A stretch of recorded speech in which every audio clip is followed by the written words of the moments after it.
And welcome, Hoosier fans, to this week's edition of Assembly Call Radio, where each week we discuss the most important IU basketball stories from the past 7 days. This is our 66th edition of Assembly Call Radio, and it is our 393rd episode overall of the Assembly Call, recorded on the evening of Thursday, March 8th, 2018. I am your host, Jared Morris, and let's begin this week how we begin every episode of the Assembly Call, and that is with our Hoosier Proud banner moment.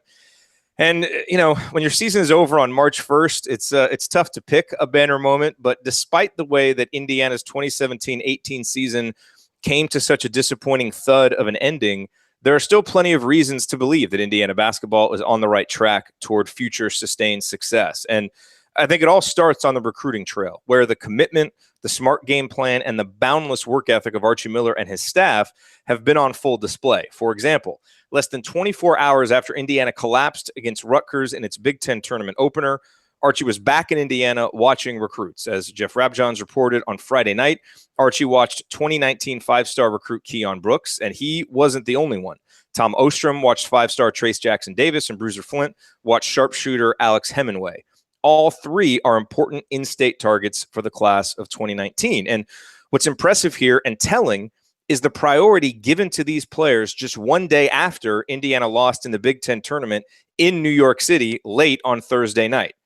After what was a long and surely draining season for Indiana's coaches, would anyone have begrudged them a night or two off to rest, to recharge the batteries, or blow off a little steam, or maybe spend some quality time with the family, maybe catch a Broadway show while they were in New York? Of course not. But Archie and his assistants were back in the Hoosier State, making their presence felt, walking the walk after Archie talked the talk upon being hired about his inside-out recruiting philosophy.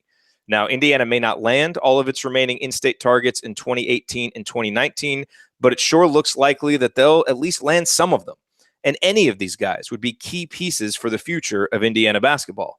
Moreover, the commitment that Archie and his staff have shown to reestablishing Indiana as a recruiting power in the Hoosier State is refreshing and one of the most encouraging signs that Indiana basketball will emerge from the tumult of the last two seasons to once again become a consistent contender in the Big Ten and hopefully beyond. All right, let me now introduce my esteemed co-host for this week's show. To my left, he's currently one of the most popular and in-demand men in America, as Selection Sunday looms ever closer and people seek the most proven, accurate bracketology projections available anywhere. In fact, I fielded a media request for him from none other than the New York Times yesterday. So we're very, very fortunate to have him with us on the show tonight. He is Andy Bottoms. Andy, what is your Bottoms line on the last week in Indiana basketball? Well, I assume if any of the coaching staff was going to check out a Broadway show, they would have used the promo code Assembly when they went to SeatGeek. So I sure hope so. Obviously, nice. They would have.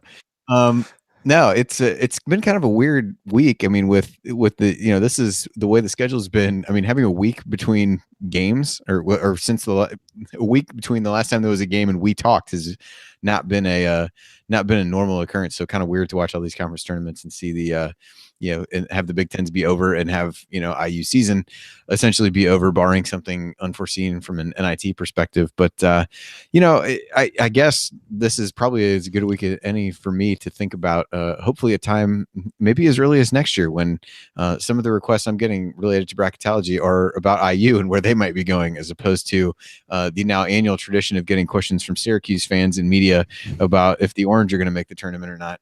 I guess maybe that's where if I look forward to something that I would like to see or hope we see and maybe use as some kind of strange benchmark for the Archie Miller era. Maybe it's the first time that we actually are talking about where IU might be seated and where they might be going, even if they're on the bubble, would be different than this year. And I'll end by saying that I was on with Kent today, and he asked me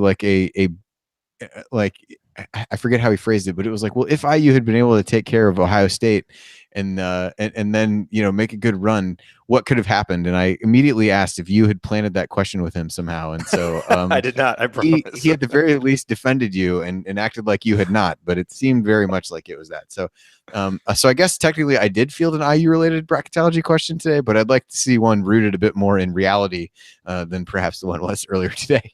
Well, unfortunately, there are not any of those right now. To my right, we have someone who is considering trying to lobby Jim Delaney to move the Big Ten tournament to San Diego next, because why not? He's a columnist for The Big Lead, and he is a man who, inspired by today's news that John Rothstein of CBS Sports is filing a trademark for the phrase, "This is March." Yes, seriously, that's a thing that is apparently happening. This guy is planning to file trademarks for the phrases "better than advertised," "2-year plan," "I need some cereal," and "hey, did you guys read that tweet of mine that I texted you?" He is Ryan Phillips. Ryan, what is your rant from the past week in Indiana basketball? Also, I'm going to trademark fake news and, lots of other ones. I'm just going to flood the system and see what comes back. It's been really depressing watching a lot of good college basketball and not having Indiana involved. I will say that. And seeing so many teams that Indiana played this year, being featured as in the tournament or on the bubble or involved in some way. I think I'm with you, Jared. I'm trying to concentrate on, the incoming recruits and, maybe watching highlights and focusing on the recruiting process that Archie and his staff are going through. I mean, if there's one benefit, maybe it's that they can get a jump on those guys before anybody else can right now. But I think it's really just sort of sobering that the season's already over and it was over 1 or 2 days into March, 1 day into March, I guess. And that's not where we want to be as a program. But I think that we all agree that there are certainly positives on the horizon and things are changing. But it's been a real weird week as far as Indiana basketball goes, because at least you're deep into March, usually, 2 weeks into March by the time the season's over, even if you're not going to make the tournament or the NIT, and to be done on the first day of March and then have to watch for the next 4 weeks while college basketball plays out, the greatest spectacle in sports is kind of rough and like I said, very sobering. Yes, it is. All right. Well, here's what we are going to discuss this week. We are going to dive into Archie Miller's performance in his first season as Indiana's coach. What grade does he get for his first year on the job? We'll also spend a little bit of time discussing some lingering thoughts on the Big Ten tournament being in Madison Square Garden. If we have some time, maybe we'll hit a little Big Ten bracketology and then a Q&A at the end. All of that coming here on Assembly Call Radio. Now, I do want to make mention that this week we are doing our postseason donation drive. So we tend to do these at the end of the season, leading into the offseason, and then at the beginning of the season. And so if you want the full details of how to support the show, you can go to assemblycall.com/donate. And, we started this just a couple days ago, actually, just Wednesday, March 7th. So depending on when you listen to this, either a day ago or a couple of days ago. And as we always are, we're just absolutely blown away by the generosity and the support and the enthusiasm that audience members like you have shown for our show. And we always kind of set a goal for these donation drives, kind of based on, what we've done before, how much the show has grown and what we kind of project that we'll need to cover costs and that kind of thing. And we've always beaten that goal. And the goal that we set for this donation drive was $5,000. We are already, after just about 36 hours, at $3,421.86, which is unbelievable for this early in the drive. So we really appreciate everybody who has donated. We've had donations all the way from $4 up to about $150. And then there's also ways to submit recurring monthly and annual donations as well. So all of those details are there at assemblycall.com/donate, and any amount that you can give to support the show would be greatly appreciated. So assemblycall.com/donate, and the donation drive goes through next Friday, March 16th. So we will keep you posted on the progress that we're making, but already the progress has been mind-boggling, as it always is, because you guys are incredible. As I wrote in our initial email, Hoosier Nation is absolutely amazing, and the subset of Hoosier Nation that comprises Assembly Call Nation is even more remarkable. So thank you for all the support now and through the entire 7 years that we've been doing the show. All righty, you are listening to the Assembly Call. I am Jared Morris here with Ryan Phillips and Andy Bottoms. And so let's hit this question right off the bat before we get to anything else. This came from Ben, and he says, does Indiana get a shot at finishing strong with one final chapter of this season with an NIT invite rather than closing the book after a Rutgers loss? I'll get your guys' thoughts on this, but I say no. I don't even think there's a chance at the NIT. Number one, because so even though some of those projections that had Indiana in, they didn't actually anticipate Indiana making it, because when regular season conference champions lose in their conference tournament, they get an automatic bid to the NIT. So that's already going to knock Indiana out. And plus, even just after the game, Archie didn't sound very much like he was anticipating it happening. If you listen to Robert Johnson's interview on Earn Your Stripes, he basically made it sound like they were done practicing and not even really planning for it. So I don't really think there's any chance of it happening. Do you guys have any reason to believe anything different than that, or is that something we should all just move on from? I mean, Andy's the expert, but I would say no. I mean, if the team isn't lobbying or saying anything, I think you're pretty sure where you sit. Yeah, I think it's probably move on territory. I mean, I think you'd have needed such a high percentage of regular season champions to win their tournaments, and I just a handful of them have lost already. There's still a lot more to go, but I think it's pretty unrealistic to think that high of a percentage would do it to open the door for something like that. Yeah. Okay. So we're all in agreement there, so we can move on from that. But I just wanted to hit that right off the bat in case you were still holding out any hope for the NIT berth. Probably best to move on. But guys, I want to dive into Archie Miller's first season. And I think what we need to do first before we start handing out grades and discussing this is agree on a criteria. When you're grading a coach, a college basketball coach, what do you guys think are the most important elements that need to be graded? So I wrote down 4 things. These are the first 4 things that came to mind. I have a question. Jared, real quick. Is one of them hire Ryan Phillips as a shot doctor? Because if it's not, we're going to disagree. Well, one of them is sanity. So you would obviously get an F if you made a decision like that in the sanity column. Just decision making. We could just lump that under decision making, and then that would probably handle it. Hey, you've been lobbying as hard as anybody for this, Jared. Well, we're just trying to get rid of you, but that's neither here nor there.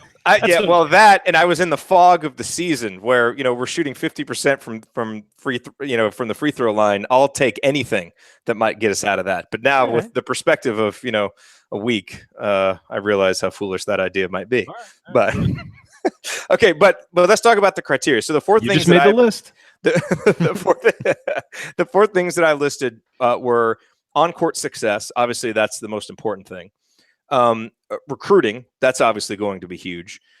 Program ambassadorship, which is kind of how you deal with the media, how you are in post-game, the general tone that you're setting for the fan base, kind of how much people are believing in the direction you're setting. And then off-court issues, so players going to class, not getting into trouble, how well they represent the university. Those kind of seem like the consistent 4 things that we always hear talked about with coaches. Is there anything that you don't think, like a big category that I didn't list, or anything that is important that wouldn't fall under one of those umbrellas before we dive into actually handing out some grades for Archie? I think the only thing I would say is maybe on-court success is more like on-court performance or something like that. I know that seems like very kind of nitpicky, but I think if we use success, then we have to probably figure out how we would define success in this case. But I think there's some things that may fall just under overall on-court performance. I'm thinking of improvement in certain areas of the game, in-game coaching adjustments, those kinds of things that all kind of feed into more perform. I don't know. Maybe I'm just getting. Maybe it's just. I get. Well, no, but I think the point you're making is the importance of context, because on-court success for this year, your letter grade would be different than 4 years from now when Archie's had a full, has had 4 full years with his recruit. So I think context is important for these categories. So whether you call it success or performance, it's going to be dependent on some of the particulars for that season, how you would actually hand out a grade, I think, if that makes sense. Yeah, I think that's fair. I think one factor we have to consider is sort of construction of the staff and staff consistency. Because when there's a lot of staff turnover, that typically can create turmoil in a program. But also, what do we think of the staff? Do we like the staff? I think that's got to be part of it as well, because a coach really, I don't want to say it's less so in college basketball than in some other sports like football and things like that. But a coach, in some ways is only as good as his staff. I mean, if you can have a great coach, if he has a terrible staff that isn't getting it done, you have problems. So I would throw that in there, or maybe include the staff in sort of the program development or whatever we're gonna. That's a great point. No, I think staff management, I think that's worthwhile to have as a 5th category. So I like that. Okay, so the criteria is on-court success, off-court issues, recruiting, program ambassadorship, and staff management. So let's take a break and then we'll come back and we will give out our grades based on that criteria here coming up next. So stick with us. We will continue discussing Archie Miller's first season as Indiana's head coach, give you our grades based on the criteria that we just laid out. That's coming up here on the Assembly Call.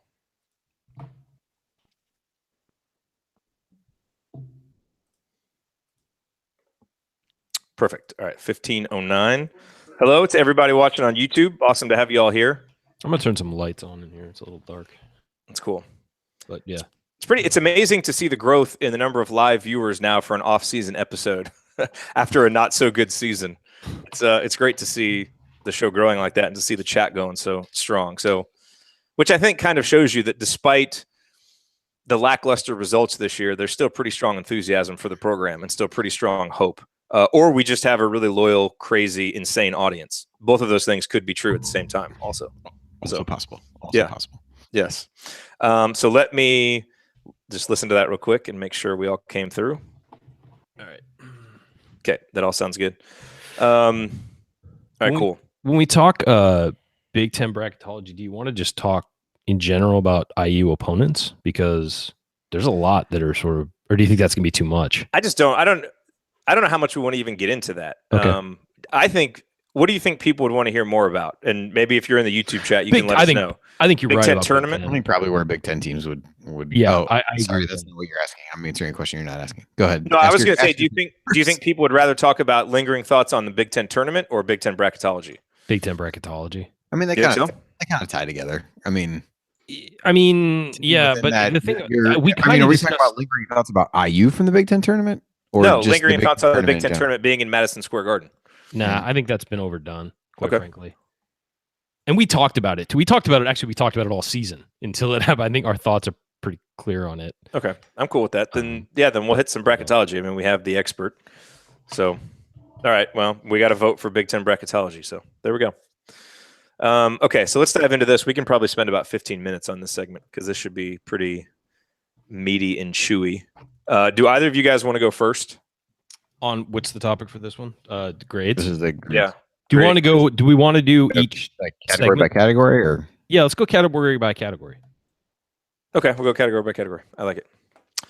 I like it. If it bleeds into segment 3, then like maybe we could say overall grade.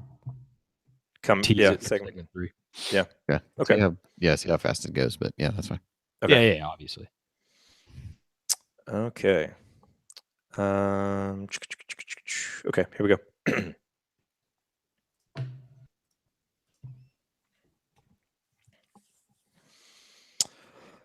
You are listening to the Assembly Call. I'm Jared Morris here with Andy Bottoms and Ryan Phillips. Don't forget, if you ever have to miss all or part of an episode of Assembly Call Radio, there are 2 great ways to catch up. You can subscribe to our podcast wherever you listen to podcasts. Just search for Assembly Call. Or you can join our live Thursday night broadcast or watch the video replays by subscribing to our YouTube channel at youtube.com/Assembly Call. So we are talking about Archie Miller and grading his performance for his first year on the job in Bloomington. And our criteria for doing so is, again, on-court success, off-court issues, recruiting, program ambassadorship, and then a great addition made by Ryan, staff management. So let's just go one by one through the categories and let's talk about it. And let's start with the most important one, on-court success. So let me frame it this way, because we talked about the importance of context. And so in a normal season for Indiana to basically not even, to not be in the bubble discussion and to pretty much not even feel like you have a chance at the NIT, that is an F. Like, I don't think there's any other way that you can state it. Like, just in a normal season based on IU standards, that's an F if you remove the context. What is interesting about grading Archie Miller for this season is that the context gives you some reasons to be a little bit more lenient and give a grade of maybe a B- or a C or a D, depending on where you want to go, because there are extenuating circumstances of a new coach taking over a program, completely flipping basically the personality and profile of that program, the injuries that happened. So there's some different ways that we can go with this. So Ryan, let's go with you first. How do you grade Archie for the on-court success of his first Indiana team? I mean, I'd say probably a C. I think that the results, as you said, the final standing and all that, missing all tournaments and finishing, just above 500 is and 500 in the Big Ten is probably worthy of about a C, or worthy of a failing grade. But I think that when you factor in the injuries, the fact that you didn't get what you were expecting out of some people like Deron Davis and Colin Hartman specifically because of injuries, you can't really plan for that. The lack of depth at certain positions, maybe having to play some guys more than you thought you'd have to, rushing guys a little earlier than you thought, and then maybe not getting what you thought out of others. A lack of consistent maturation from Devontae Green and Josh Newkirk and guys like that. I think that you've got to look at those factors to sort of, those are sort of factors that make you think, okay, well, maybe when he gets his own guys in, this would look different. And I certainly think our record would have looked a little different with Deron Davis healthy for the season. I think that takes some pressure off Juwan Morgan, makes it a little easier for him to get what he needs to at the rim, and he has another outlet when he does get into the paint instead of having to force up shots late in games. So I think that you do have to factor those things in, because that's a guy they were counting on heavily. Same with Colin Hartman. I mean, Colin Hartman shoots 24% from 3-point range for the season. You were expecting him to be around 40. And again, you look at some of these games, if they hit 1, 2, maybe 3 more 3-pointers in a game, they probably win about 5 more games. So it was very much a close but no cigar season, and you're missing, people who you thought would help you. So I give him about a C. Obviously will not be as generous next year if the results are the same. I think it would be a straight F next year. But you did see, as far as on-court performance goes, you saw the development of some of the things he wants to do, not turning the ball over as much, playing much better defense. There were just some things fundamentally flawed about this roster offensively that held it back. And I think that those are things that will be fixed next year, at least to a certain degree, to make it so they're actually over that hump a little bit. So I would say, I think a C is a fair grade, maybe a C minus, but there are extenuating circumstances there. Yeah, I had the same thing written down, which is a C. Andy, what did you have for on-court success? I'm going to kind of lump a whole bunch of things in here, and probably a category that maybe we should have talked about was like player development. What I would say is, on the positive side, we saw the improvement over the course of the year from a defensive standpoint. We saw him unlock things in a guy like Freddie McSwain, Zach McRoberts to a certain extent that I think he deserves a lot of credit for, and that helped the team be, while not as successful as everybody hoped it would be, as successful as it was, and probably on some level outperformed what the expectations would really have been if you think about where this team was tended to be picked in the Big Ten and all those kinds of things. So on the one hand, you have that tangible improvement that it feels like you saw. On the other hand, there was never really a reward for it in terms of being able to get over the hump in one of those big games or a deep run in the Big Ten tournament. And so I think then it makes it easier for, the kinds of losses that started the season with Indiana State and ended it with Rutgers to kind of leave maybe a worse taste in your mouth than you might have expected. So I'm kind of with you guys. I'm almost inclined to go B minus, just with some of the things that you had. And I think, again, kind of lumping the player development and the overall improvement in certain areas that we saw in the team in that, I think maybe I'm being a lenient grader, but I'd probably say more like C plus B minus than maybe where you guys were. But again, the end result was you didn't really have any great wins to hang your hat on at the end of the season outside of that Notre Dame game, who we've learned this week, Notre Dame, perhaps the greatest team ever when at full strength. Yes, according to their coach anyway.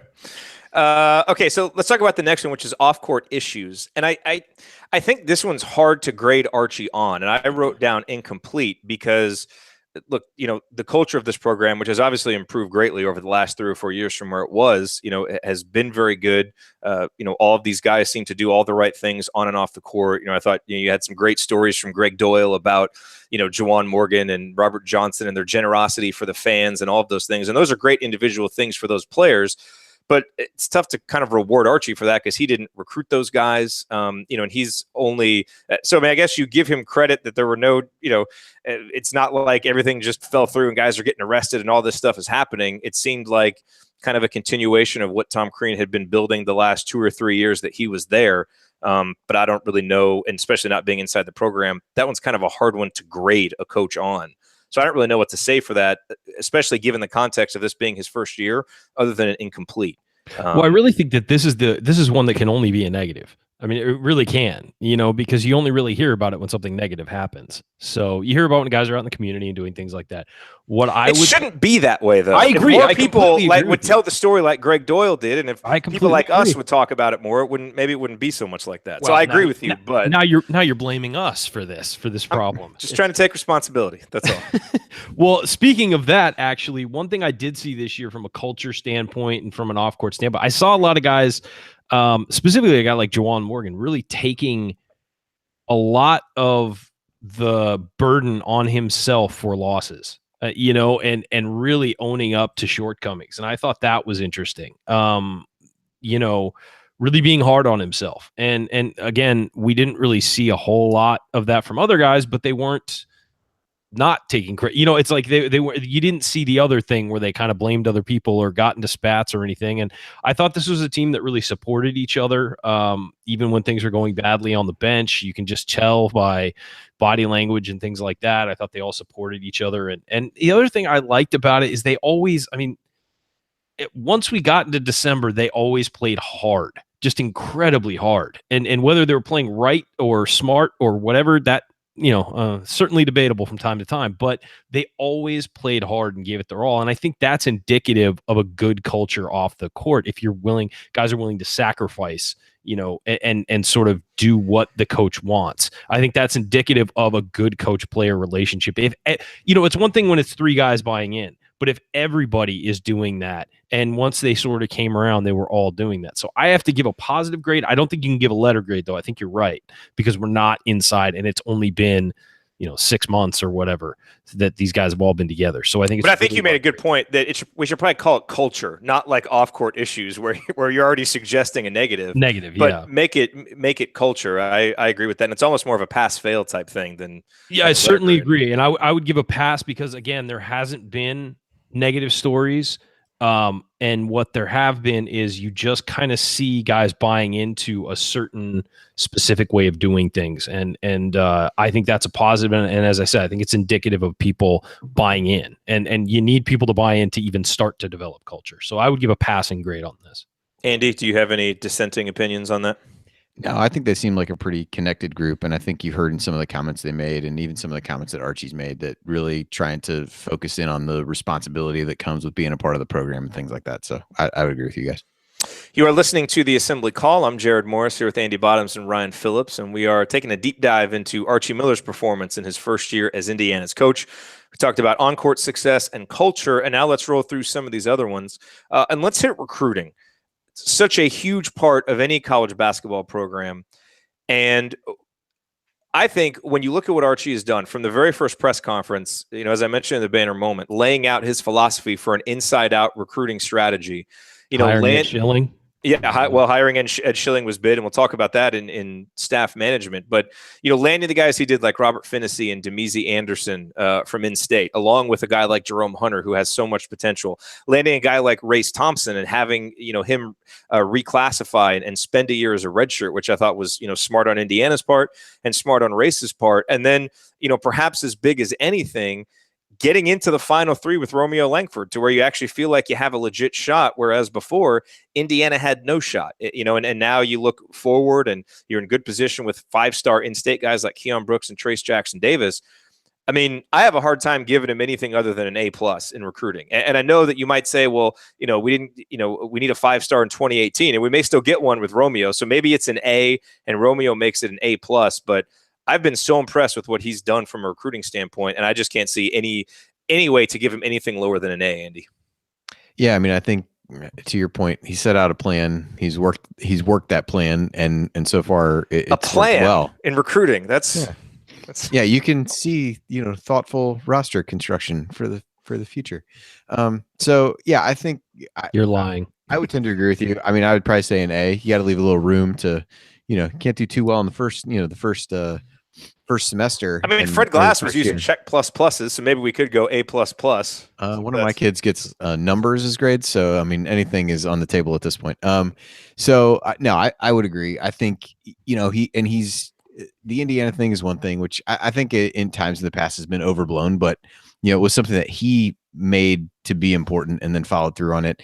And I think the other thing is you think about the kinds of kids, and he talked about this from the start. I want guys who don't want to lose, who are really competitive and things like that. And I think what you read about these guys is they all really fit that mold and fit a role that you can see going forward, and feel like the guys, at least that are committed so far, feel like the kinds of foundational guys are going to be with the program multiple years and kind of go through it that way. So yeah, I think this is an absolutely positive. Probably if you're looking down the list of things on here, the one that far and away would get the highest grade in my eyes.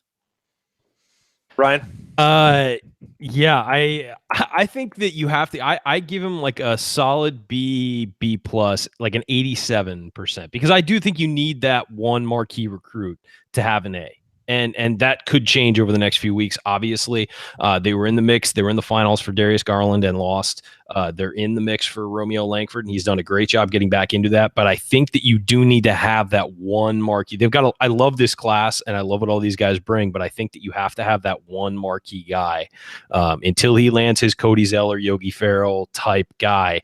I think you've got to have him at like a high B, because an A. See, I agree in a normal season, but given the context, no, I agree. I understand, and how much ground he had to make up once he started too. I think that's the other thing. Again, I agree with you. I'm just saying that for me to give him that grade, because it's Indiana, it's not like he stepped in at Northwestern and pulled the recruiting class he's pulled in. You know what I mean? I mean, this is Indiana, as a certain former coach said. Yeah.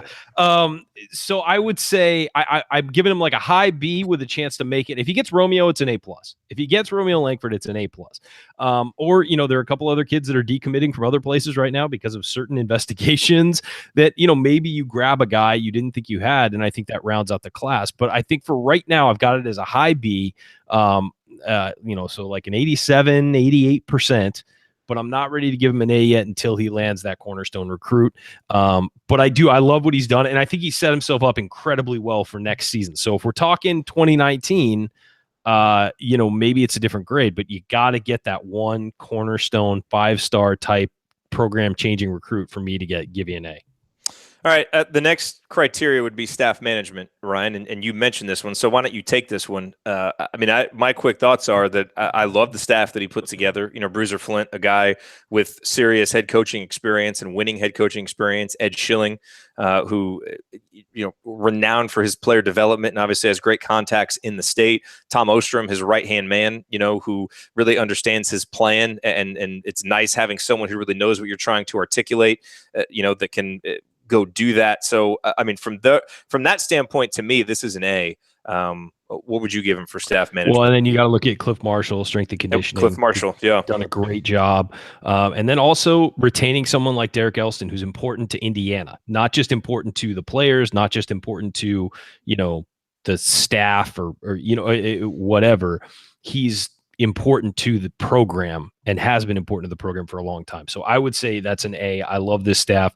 And someone once told me the best staffs have former head coaches on them. And you've got former head coach with Bruiser Flint. You've got Ed Schilling, who knows the state backwards and forwards. And as you said, Ostrom, a guy who knows Archie backward and forward, knows everything about him and can work with him, certainly. And that provided him some comfort, I think, when he got to Indiana. So he wasn't really starting over with the staff, but he went out and he tried to find the best, and he found some really good guys. And that's encouraging, because great teams lose their staff. Your staff you bleed staff guys if you're a good program. So the fact that he went out and got the best tells me that he's going to continue to do that, even as guys move on, if he has success here.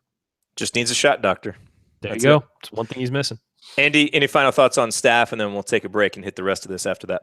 No, I definitely think the staff's been a positive. I think the question about that going forward is, do some of these guys, would they take head coaching jobs if they were available, and what does that mean? Certainly that's a positive thing for those guys and for the program.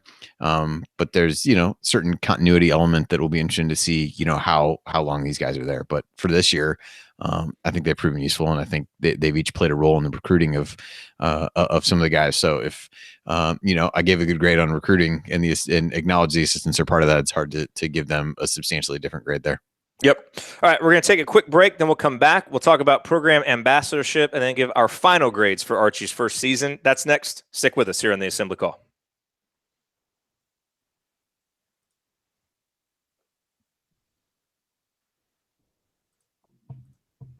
Okay. That was 16 minutes and 50 seconds. By the way, Ryan, there were a few people agreeing with you in the chat about B+ being fair, and then some other ones who thought that was a little undervaluing it. I think it's a great class. You know, and then there were other people who were correct and thought that was no. No, I love this class, but I do think you kind of need that one cornerstone guy that we don't have yet. Maybe, and it's one of those things where in 9 months looking back at this class, we might have a different grade for it, depending on how these guys come in. But right now, I feel like you're sort of missing that one guy. I love Jerome Hunter. He could turn out to be a guy who should have been a 5-star, but we'll see. Yeah, the other thing that maybe we forgot to mention is how much the guys that he got Phil needs. You got a Robert Finney who can be your point guard, which you absolutely have to have. He got the big wing players that he likes to have that fit his system well. A guy in Jake Forrester who's like the prototypical center for him. So it wasn't just get a guy who can make outside shots and Demezy who can score in bunches. So you really fit some. By the way, I've already decided Demezy's going to drive me crazy. Yeah, he'll probably drive everybody crazy, but I like him. Good scorer. I know, I like him, and it's great that we got him. But he's going to drive me insane. He's just got to defend. If he can defend, he'll get on the court, and he's got to value the basketball. We'll just say it that way. Well, I think Archie's shown if you're not going to value the basketball, you're not going to defend, you're not going to play. I think it's one of those things where. But Archie also wants to score points, so he might have to say, "Go in, Demezy." I just hope he's not a Blackman kind of guy. He'll never score at that clip, but where it's just like if he's scoring, he's going to be on the floor. I don't think Archie would do that, but yeah, I guess time will tell. Yeah, obviously. Just spitballing here, folks. Time will tell. Okay, so we'll talk about program ambassadorship and then give some final grades. We're at 31:59, so we've got a little over 18 minutes, and then we can just hit questions. I don't necessarily think it's a bad thing if we can get these meaty topics that and maybe spend some more time on them in the off season as opposed to trying to hit 3 or 4 topics, different ones in each segment. Because I feel like sometimes we get pressed for time, and there's more stuff that we could say about. No, I agree. I'm fine with doing a one-topic show with different angles from the topics. It's I think we should try doing some more of that. And what do you think about? Oh, Bagley at 33 and 17. God, oh my, Bagley's awesome. Yeah, he is. As we go through the offseason, basically each show, and maybe we spend 2 segments on it, take a player, analyze, a returning player, analyze what they did, what they need to do, kind of dive deep on them, and that can kind of carry us through the early part of the offseason. We need to probably wait until after draft declarations because it'd be a waste of time going through it if Juwan Morgan leaves. Well, we'll wait on Juwan. Yeah, but also we probably should wait a couple weeks to see if transfers shake out or anything. But I would say that's a good idea. Because we may not want to jump that right away just because it's going to get to midsummer and we'll have done that while other stuff is going on and we'll have no topics. Like over the next couple of weeks, we can talk NCAA tournament. We can talk, bring it back to an IU perspective, but it's so sad. I know, but everyone's going to be talking about that and there's going to be topics galore from that. We don't have to I think we just pretend that the NCAA tournament isn't happening because we're not in it. I like it. It's dead to us. Show. It's fine. Yeah. I have nothing to say about the NCAA tournament. Let's talk LeBron. Yeah, we'll act like we're the studio analysts that they're going to have for the tournament who have never watched college basketball before. So it's fine. That's true. Or we could handicap all of Tom Crean's potential destinations. Oh, yeah. On the already coaching heard there's not interest for Pitt. There's not interest for Pitt? Yeah. From somebody who? said neither side was interested, either Pitt or Crean. Oh, really? Oh, Brian did say IU perspective. We could look at Indiana players doing well elsewhere, like former Indiana players doing well. Oh, yeah, that'll be a great show. Thanks, Brian. It's the Stan Robinson show. Jared and I are going to have a whole show about Stan Robinson. It's going to be exciting. I'm going to go on vacation that week just so you guys – I'm going to leave you guys alone with him. It's a reasonable way to go. I always thought we'd celebrate Stan Robinson's success in the NCAA tournament. I just didn't think it would be for another team. And while Indiana is not in the tournament themselves. All right, let's get into this. But alas, here we are. Okay, let's do this. Okay, here we go.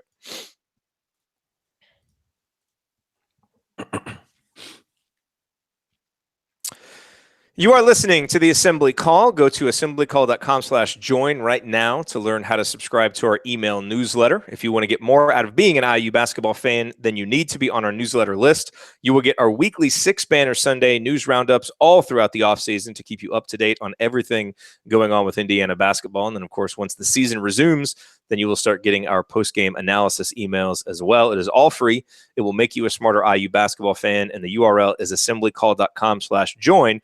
And then one more quick reminder, if you do want to support the show, and we would greatly appreciate any support that you provide, you can go to assemblycall.com/donate to see some recurring monthly and recurring annual options, as well as the ability to just submit a one-time donation or send a check if you'd prefer to do it that way. And again, that URL is assemblycall.com/donate. I am Jared Morris. I'm here with Andy Bottoms and Ryan Phillips, and we are breaking down the job that Archie Miller did in his first year in Bloomington. And so we've gone through the first 4 elements of our criteria: on-court success, culture, recruiting, and staff management. And let's talk about the 5th one before we give out our final grades, and that is program ambassadorship. And Andy, I want you to start with this one. You know, I kind of look at program ambassadorship as, you know, the vision that a coach is selling the fans on for the program, how much, you know, the fans kind of believe in that vision, you know, the long-term vision, regardless of what the short-term results are. And then, you know, just things like, you know, how they are in post-game press conferences, how they are, you know, on the coach's show, how much you kind of enjoy listening to them, and how much you feel like you learn a little bit about basketball from listening to them. And then just the kind of figure that person is, you know, in the community, and all of those kind of things. So from a program ambassadorship standpoint, how do you think Archie's done in his first year?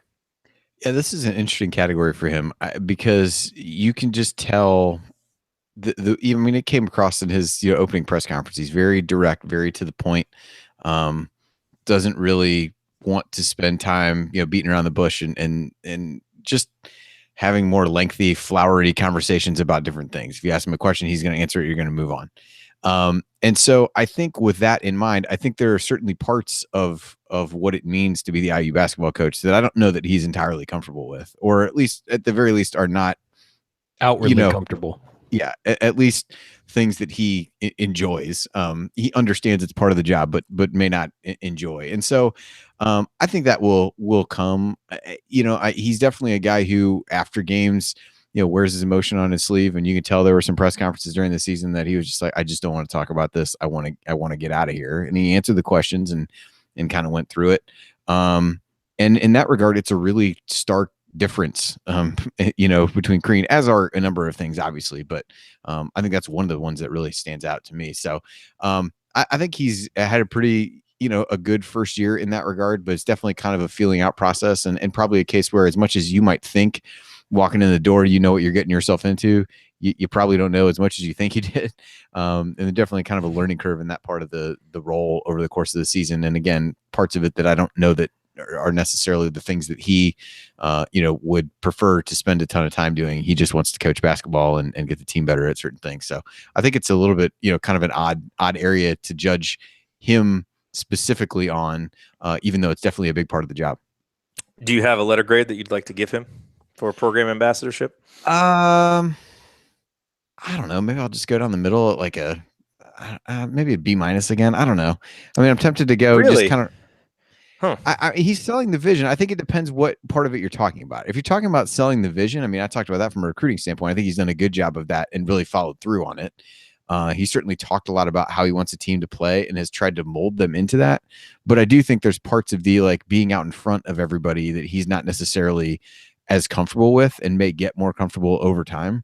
I like the way he handles it, but I can see why. I still think he's done a good job in those situations, even if he's not comfortable with it. You know, like I thought at senior night when we were down there on the court, like you could tell how just ticked off he was, because it was still so raw because it was right after the game.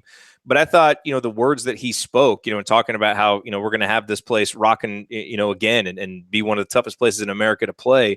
And I thought the words that he chose, they were few. You know, he's not a guy who's going to say a lot, but I think he really has packed a punch with the words that he has said, and has said the kind of things that Indiana fans need to hear, given how topsy-turvy the last 4 or 5 years have been, and even how much of a struggle this season was, kind of keeping the eye on the ultimate goal, and not, you know, kind of getting lost in just some of the short-term ups and downs. So I agree he's uncomfortable, but I think all things considered, he's done a really good job with that part of the job this year. What do you think, Ryan? I give him a B. I think that it's he's been solid, but I think that there are elements to the job, as Andy said, where he's not at his best. I mean, he wants to coach basketball, and there's nothing wrong with that. But these days, especially at a program like Indiana, it's a different animal. You've got to be part cheerleader, part politician. I mean, it's almost like an elected office in the state, I mean, it's because you've got to have the people of the state on your side, and it's not just the people in Bloomington, it's the entire state. You are an ambassador to the university. It might be the most important position at the university, as some would argue, and you're usually the highest paid state employee. So I think that there is a little bit to it that is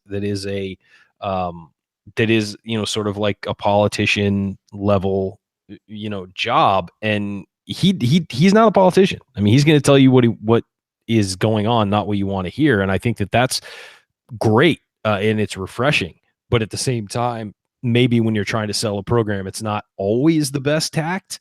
When you're not being a cheerleader for your team, and again, that's not a negative thing to say. I think that he's a guy who's going to tell his team what he thinks and what's really going on. He's going to tell the fans that too.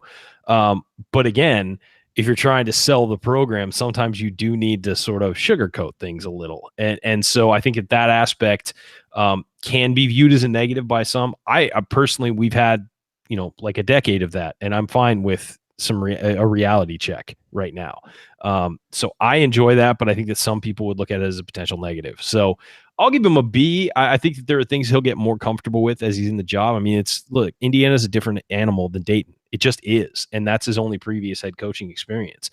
And at some of these bigger jobs, it's just a much, the off-court stuff is a much more taxing, much harder slog than it is, anywhere else. And I think it's that way in college for football. It's that way in college for basketball. And it's that way, that's the difference. That's why you see some guys want to go be professional coaches, because they don't have to do that stuff. That's not part of it. You don't have to do a barnstorming tour every couple weeks. You don't have to, meet with the local Rotary Club. You don't have to, you know what I mean? Like it's a different animal, and it's something that I think he'll develop into and be comfortable with, because he knows what it means to be a head coach and what it means to be a high level head coach. He's seen his brother go through it. But as for right now, I think that that's still something he's a little uncomfortable with, which is fine. There's nothing wrong with that. It's something that develops. So I give him a solid B. I think he's done a nice job of that, but I think that it's something that can improve. Yeah, to be clear, I like the way he goes about this personally. So do I. And I have no issue with it at all, but I acknowledge the fact that some people want more than that. And all right, that's fair. That's fair then. That's how I maybe feel. I'm overcorrecting, because in my own view, I would probably give him a higher grade. But I think some people with the kind of lofty expectations that come with that might expect something more than what he is. And I think I also am trying to give him a little room to grow into that, because I think he will over time. I mean, a year in, he has a lot better idea of what it all really means and how it all comes together. And I think that he builds on that. Your comments about, what he said at the end of that game were spot on. And I thought he did a good job of really, praising those guys and things like that. So I personally have no issue with it. But I can see how other people it might leave some people wanting more, I guess is maybe the easiest way to say it. Well, he's made listening to post-game press conferences so much more enjoyable and so much more insightful. So to the point that I'll actually do it now. Like, I can tell you that I listened to more post-game press conferences this year than I did in the last few years combined. Yes, absolutely. Okay, you're listening to the Assembly Call. I'm Jared Morris here with Andy Bottoms and Ryan Phillips. So program ambassadorship, we had a little bit of a kind of a discrepancy there. You guys say B. I would still give him an A there. But otherwise, pretty similar. Staff management, I think we all agreed, was an A. Recruiting, Ryan, you were at a B+. I think Andy and I were both at an A with a chance to get to an A+. Culture, and incomplete, you give him a pass if we're going to say it as kind of a pass-fail. And then for on-court success, I said a C. Andy was at C+ or B-, and Ryan was at a C. So, you look at all that, you kind of average those out, and it seems like we're, maybe at a B or a B+, would seem to be about where it is. which seems fair to me. Andy, what would you give as just kind of your general letter grade for Archie's performance in his first season? Yeah, that B+ is about what I would say. I think, again, context, as you said, is important. And I think everybody's, expectations got reset pretty quickly after that first game, because I think there were probably some, maybe loftier expectations than were reasonable to have for this team. And so I think the way he navigated the injuries and really helped the team improve. I mean, I weight a lot more of this toward on-court performance. And while things didn't end up how everybody would have liked them to, in the end, with the way, the Big Ten tournament ended and kind of ended on a sour note there, I do think we can point to tangible improvement in various aspects of the game that had been lacking prior to that. And then I think you layer the recruiting in on top of that, and it makes you, and the ambassadorship, and it gives you a good feel for what it is going forward. So, the actual on-court results themselves probably drag it down. But overall, I think it's hard not to be pleased with things that he's done. And so, yeah, I'd probably end up in that B+ range. And really, if it wasn't for the on-court results, probably would be, an A-.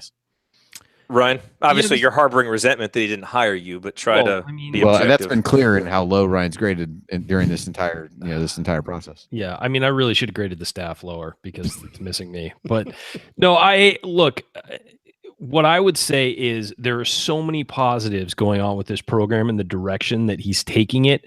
The problem is a lot of those positives didn't translate to the court yet. And I think that's why we're all kind of holding back from just being super excited. Well, because we're waiting for that next, waiting for it to translate. But sometimes those things do take a while. And that's why usually in the first season, coaches get a pass, essentially.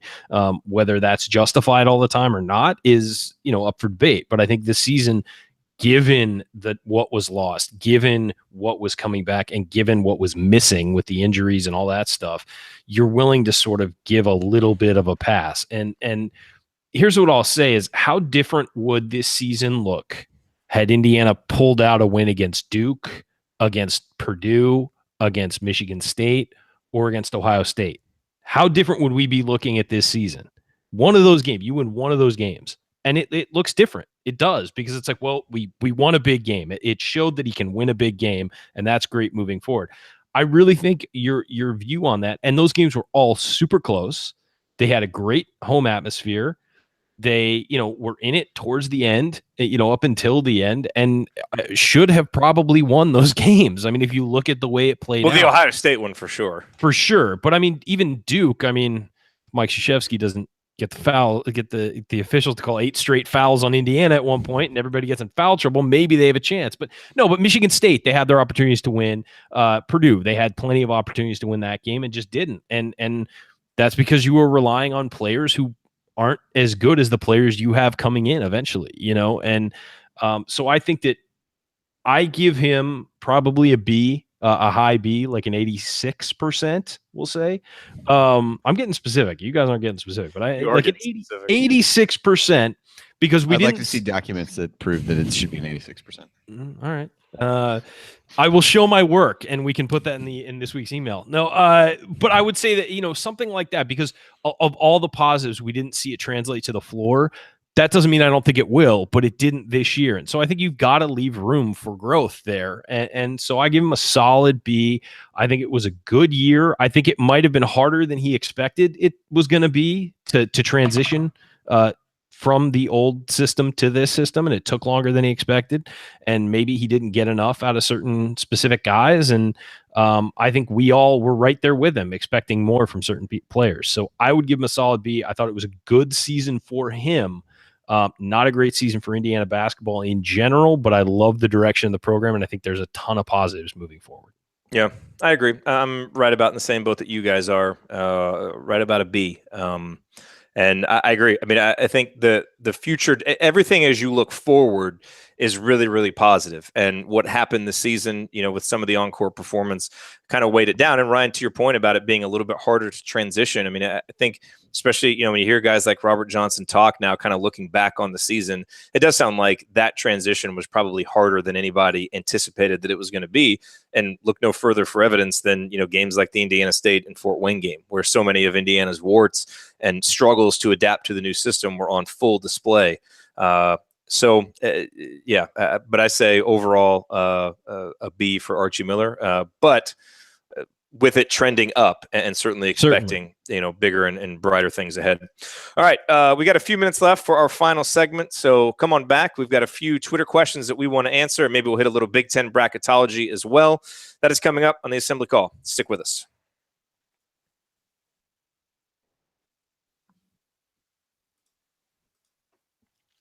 Okay, that was 15:22.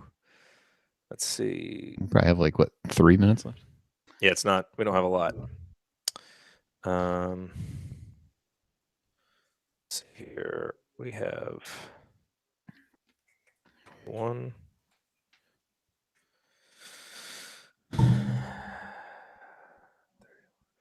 47. Yeah, we have about 2 minutes left. Oh, good. Why don't you just do something, Jared? We don't have to. What do you want me to do for 2 minutes? Just vamp. Sing "What a Wonderful World." I sang that 6 times to my daughter earlier today. Oh, well, good. You're in practice. Good and warmed up. my wife's laughing at that one. Good and warmed up. We can do that Deron Davis question if you want. Yeah, the Deron Davis question is interesting. I'd see it. I missed that. That one and done question is probably a little more. Yeah, I don't think we're gonna. Kid need to do whatever. Can always save some of these questions for another show. I mean, yeah. If we get good ones. Yep. Step your game up, audience. Oh boy. Yeah. Hey, I gotta create some kind of drama for the offseason, don't I? So we have 3:39 left. Okay, so, no, 2:39 left. By the time you do the outro, you really got about 2. Right? Yeah, we got about 2:03. So I wouldn't know. I don't know. So we'll hit Deron Davis real quick. Who wants to take Deron Davis? What's the question? Maybe each of you can give about 45 seconds. Okay, just ask it. How Deron Davis will fit next year. It's taking me forever to scroll through the run sheets. Is Ryan muted? Or did I do something? I think you did something. I could still. I did something. Okay.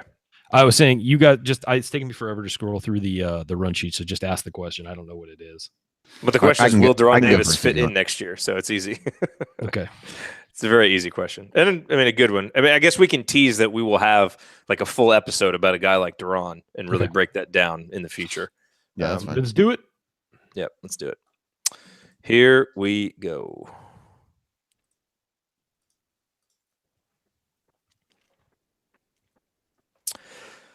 You are listening to the Assembly Call. I'm Jared Morris here with Andy Bottoms and Ryan Phillips, wrapping up another week of talking IU basketball. And we only have a couple of minutes left, guys, so let's hit one of these questions here from Brian. And Andy, I'll send this to you first. It's a very simple question. Will Deron Davis fit in next year? I think so. I think the question, certainly this is asked more in an IU context, but I do think when you look around college basketball, finding back to the basket big guys is pretty hard to do. And if you can surround those guys somewhat similar to what Purdue has done with Haas, with guys who can really drive the ball like Carson Edwards, and I think IU with Finney coming is going to have guys that have more of that skill set, or guys who can really shoot the ball like Purdue also has, you can really make teams pay with that. I think he struggled a little bit this year. Obviously, injuries, number of other factors, but the reality was, even if he attracted attention from the defense, there really wasn't kind of a plan B in that case. So I think with hopefully different supporting cast falling into different roles, I think he can be more effective. And so I still think he fits in, but there's a larger college basketball question about the big man to probably be answered there as well. And he's obviously going to have to recover well, and keep the gains he made in conditioning and at least be the same athlete he was, if not a better athlete. Ryan, your quick thoughts on Deron? Yeah, I think that it's going to be a lot about how he recovers. I mean, the Achilles injury is no joke, and we've seen that end careers. So hopefully he comes back healthy. I think that they'll find a way to fit him in. I mean, we saw some games this year where Deron, look, against Duke, against two of the best big men in the country, 2 potential lottery picks, he dominated that game, when he was in there and when he wasn't fouling and he was actually on the floor. So I think, it's going to have a lot to do with him, how he develops. Does he have lateral quickness to help be able to help defensively? That was one of the keys. I think this team was at its best when Juwan Morgan was guarding big men because he could switch on screens. So I think, that's to me a big factor is how does he come back? How quick is he laterally?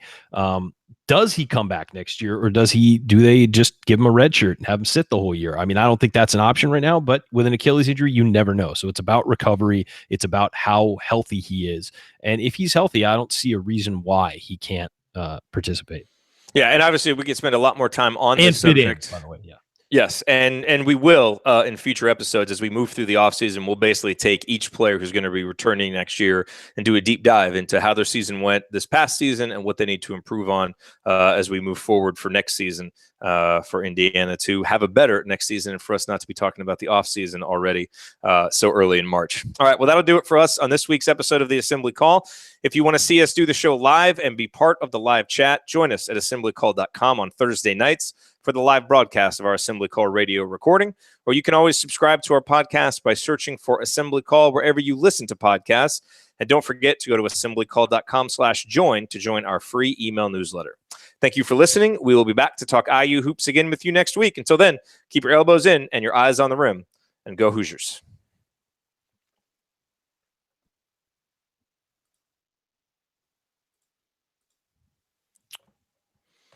Beautiful.